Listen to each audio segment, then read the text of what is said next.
I've been playing this game for a few minutes and I've discovered this feature, and when I say discovered, I mean the developer told me about it, and holy shit, it's like the best thing I've ever seen in my life. Right, so get this. I got a plane here, and I'm gonna go in and I'm gonna try and find a good spot to land the plane. Oh, here we go, this looks like it might be okay. Yep, okay. Watch this. So, we're driving along, we're in our plane, and then as we're going along, we've got a good stretch of road, we can literally do this. Boom! Yeah, how fucking cool is that? Alright, so here's the deal. This is what happened. We were in the Ubisoft press conference, or at least I was. Sam wasn't allowed in because he's not important enough. And I was there and we saw the trailer for The Crew 2.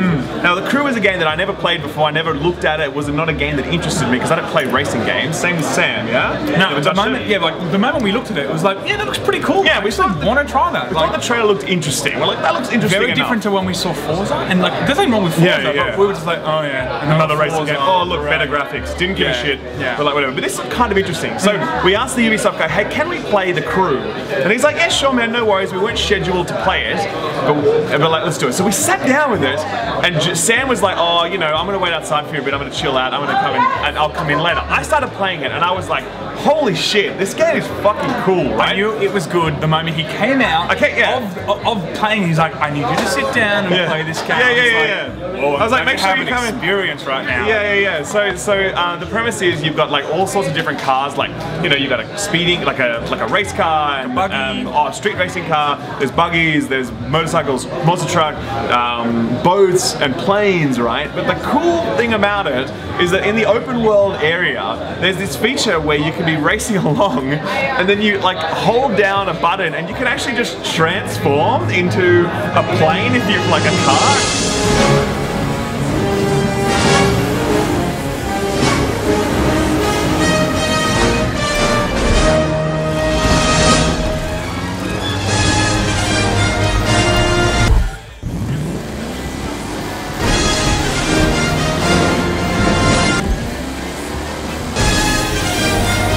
Or you can just actually just like transform into a boat in the middle of the road. So like you're speeding along and then like all of a sudden you're just a boat, just sitting there. Like what I did, I just went all the way up in the plane, just made myself into a boat, and then turned back into a plane. Just kept going. Like roll out. Yeah, literally. So like I don't understand why this feature was not previewed in the trailer, because like, that feature itself would have been like if we were in the crowd and the audience saw that, they would have been like, whoa.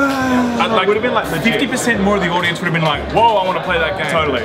Maybe they didn't do it because they wanted a bit of a wow factor when people picked it up. Maybe. I think it's a mistake not showing that key component. It's like, but look, it makes the game different. Like, show us that. It really did. It really did. So like that's the open world hub, and then there are specific missions where you're racing around in like a buggy, and you got to get from point A to point B fastest. There's street racing. There's proper like lap racing. We did a motorboat race as well. Oh, like these caves. It was kind of like very Uncharted-esque. Okay, aside from all like that cool stuff, it felt really good. Felt like a good really good. The air felt a bit like weird. Do you know what I'm saying by that? I do. I wanted that feeling like the camera was going to even itself out, but if you just like turn the plane this way, it just like stays that way. But the thing is with that, a lot of flight games you play, like the right stick controls like your pitch and your yaw and stuff, and you like you do a barrel roll by holding the right stick. Do a barrel roll, but like this one, all this did was control camera. So the left stick was the entirety of the flying. So I didn't actually enjoy the flying experience as much because it felt very arcadey, whereas I really wanted to be able to have more control over the flight.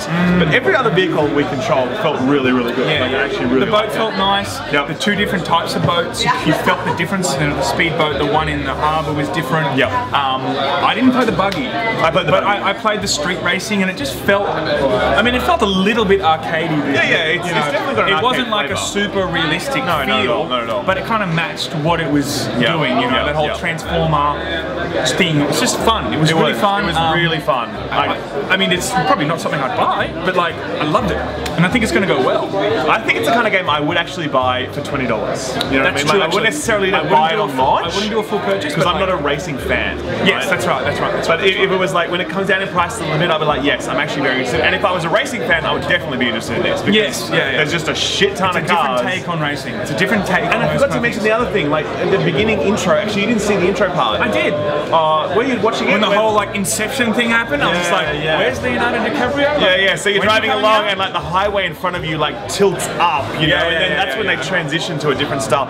It's just fucking cool. Like it was really cool. The thing is, like Forza is making all the effort in making it realistic and the beautiful graphics and that sort of stuff. But that doesn't appeal to me, like, because I'm not like I need my racing game to look realistic. But this also looked really nice. It wasn't nice. It wasn't a compromise on graphics. It like the water and everything, like it looked very, very pretty. But they were very ambitious. It looks like that they wanted to also deliver something that was a little bit out of the box. Yeah. But I want my racing games to be fun. I want Burnout. You know, I want Need for Speed Underground. That's right. I want like Need for Speed Tokyo Drift. I want like Wipeout. By the way, I want Mario Kart. And like from that perspective, this feels in that category. Saying it again. Diddy Kong. I want that, and this feels like it fits into that category. So I really loved it, super impressed, so glad we got a chance to go hands-on with it, and that was it really. That's our impression. John, any final thoughts? Again, fantastic. Price point was right, I probably would buy it. Yep. And if I actually got another opportunity to jump on, I totally would. It was fun. Yeah, totally. Anyway, that's The Crew. It's coming out next year, actually, I think in like March or whatever, early next year, I'm not sure. So keep an eye out for it, and we will leave it there.